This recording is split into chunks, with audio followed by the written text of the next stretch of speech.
আসসালামু আলাইকুম। দায়িত্ব ছেড়ে যত তাড়াতাড়ি যেতে পারি বাঁচবো বলে মন্তব্য করলেন আসিফ নজরুল স্যার। দায়িত্ব ছেড়ে যাবেন ভালো কথা, কিন্তু আপনাদের আয় ব্যয়ের হিসাব জনগণকে দিয়ে যেতে হবে।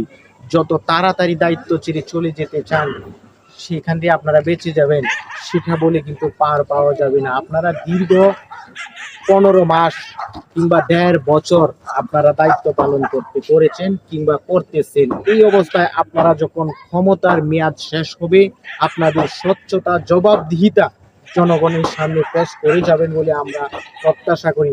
আপনাদের উপদেষ্টা মণ্ডলীর সদস্যদের বিরুদ্ধে যে অভিযোগগুলা উঠেছে সেই অভিযোগগুলা জনগণের সামনে পেশ করবেন। আপনাদের নিজস্ব মতামত, নিজস্ব স্বচ্ছতা, সততা জনগণের সামনে আপনারা পেশ করে পরবর্তীতে দায়িত্ব থেকে অপসারিত হবেন। এর আগে কোনো উপদেষ্টা মণ্ডলীর সদস্য সচিব যাতে দেশ ছেড়ে পালাতে না পারে সে ব্যাপারে কিন্তু অন্তর্বর্তীকালীন সরকারকে উদারত আহ্বান জানাবো। অন্তর্বর্তীকালীন সরকারকেও স্বচ্ছ জবাবদিহিতার মধ্যে দিয়েই ক্ষমতা থেকে যেতে হবে।